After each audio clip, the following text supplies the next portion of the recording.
Hello friends, UGC net जून 2026 में आप सभी के लिए मैं लेकर के आई हूँ जो सेकंड पेपर है हिंदी, जिसका इकाई 5 है, जिसमें कविता आप सभी का लगा हुआ है।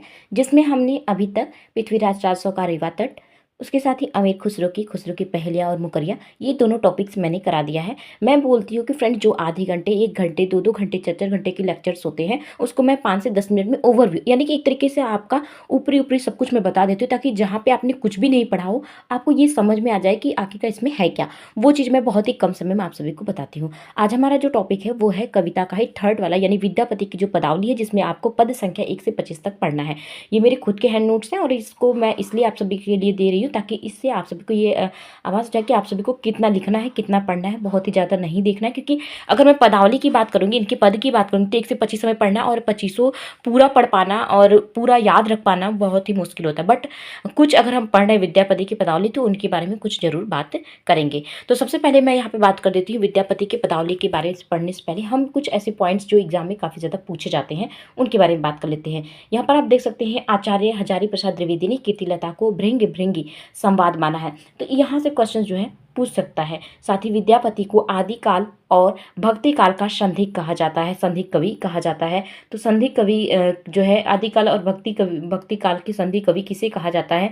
तो अगर आपको पता होगा कि विद्यापति को कहा जाता है, तो आप आसानी से सॉल्व कर सकते हैं। फ्रेंड्स, यहाँ पर आप सभी को बता दें, यूजीसी नेट पे जो है क्वेश्चन एग्जैक्ट नहीं पूछे जाते, पहले पूछे जाते थे। बट अब क्या है कि 4 ऑप्शन देते हैं, उसमें से नहीं छाटना होता है, या फिर 3-4 में से आपको सही गलत बताना होता है, ABC ऐसे कुछ करके रहता है। तो वो सारी चीज़ आपको बताना पड़ेगा। PYQs देखेंगे तो आप आसानी से समझ सकते हैं।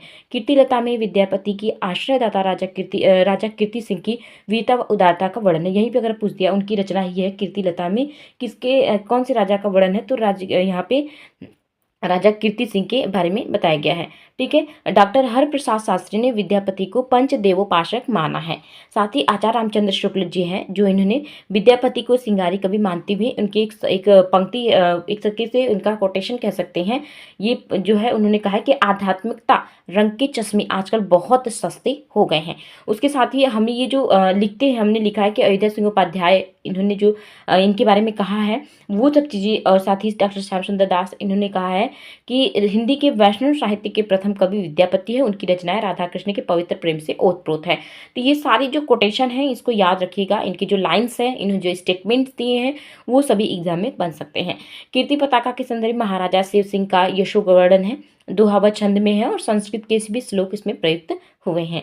साथ ही अगर इनकी रचनाओं की बात करें, तो इनकी 3 प्रमुख रचनाएं हैं, जिसमें कीर्तिलता, कीर्ति पताका और पदावली इनकी रचनाएं हैं। जिसमें आप सभी को बता दें, यहाँ पर देख सकते हैं कीर्तिलता, कीर्ति पताका अपभ्रंश में लिखा गया है। ये भी याद रखिएगा कि ये अपभ्रंश में आपको देखने के लिए मिलेंगे, लेकिन जो पदावली है वो आपको मैथिली ब्रजबुली में देखने के लिए मिलेंगी।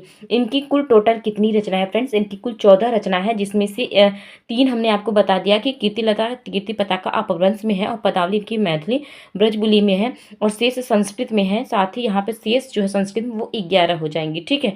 उसके साथ ही अगर हम पद संख्या की बात करें, तो यहाँ पर मैंने लिखा है कि पूरे पद तो नहीं लिखे, बट जो भी जो कृष्ण वंदन पद है, यहाँ पे देख सकते हैं, पहला ही पद है जिसमें कृष्ण की वंदना की गई है। यहाँ पे बताया गया कि नंद के पुत्र कदम्ब के वृक्ष के नीचे धीरे धीरे मुरली बजा रहे हैं। राधा की सखी जो है, राधा से कहती है कि मुरली जो है बजा रहे श्री कृष्ण, वो इसलिए बजा रहा है कि तुम्हें अपनी ओर बुलाना चाहते हैं, या तुम्हें अपनी ओर, यानी राधा के लिए कहते हैं कि तुम्हें अपनी ओर, अपनी मुरली के धुन से तुम्हें अपनी ओर खींच रहे हैं, तुम्हें बुला रहे हैं। मुझे ऐसा लगता है कि तुम्हें जाना चाहिए, क्योंकि श्री कृष्ण तुम्हें खोज रहे हैं। ऐसा जो है यहाँ पर उनकी सखी कहती हैं। तो फ्रेंड्स, अगर पूरा पद आप पढ़ेंगे तो आप आसानी से पढ़ सकते हैं, क्योंकि अभी, लेकिन मैं तो यही कहूँगी समय नहीं है।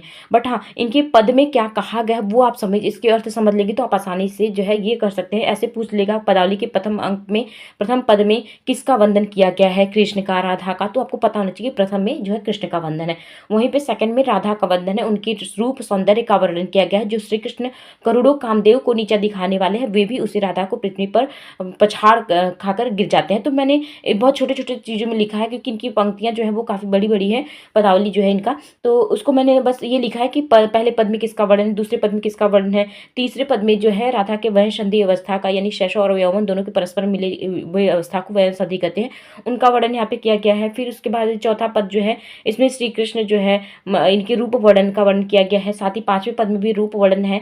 पद संख्या 6 में रूप वर्णन जो कि माधव का है। 7वें पद में सौंदर्य और मिलन, उसके साथ ही पद में 8वें पद में है राधा व के रूप चित्रण का वर्णन किया गया। 9वें पद में सौंदर्य की महिमा और 10वें पद में गोपी के मुख से कृष्ण का वर्णन। तो कुछ ऐसे पद थे जो कि मुझे इंपॉर्टेंट लगे तो उसको मैंने लिखा है, बट मुझे लग रहा था कि ओवरव्यू एक तरीके से आपको बता दें कि इसमें किसका वर्णन है। तो यहाँ पर आपने देखा कि जो इसमें राधा और कृष्ण का वर्णन है, जब कभी विद्यापति और पदावली का वर्णन आ जाएगा, विद्यापति की जो पदावली उसमें किसका वर्णन है, कहीं पे अगर पूछ दिया कि राधा कृष्ण का वर्णन है, शिव पार्वती का वर्णन है, विष्णु लक्ष्मी का वर्णन है, तो आपको फ्रेंड्स पता होना चाहिए कि यहाँ पर राधा और कृष्ण का वर्णन है। तो इस तरीके से आप क्वेश्चन को सॉल्व कर सकते हैं। और उसके साथ ही मुझे एक तरीके से सिर्फ इसका पूरा बताना था कि इसमें क्या है।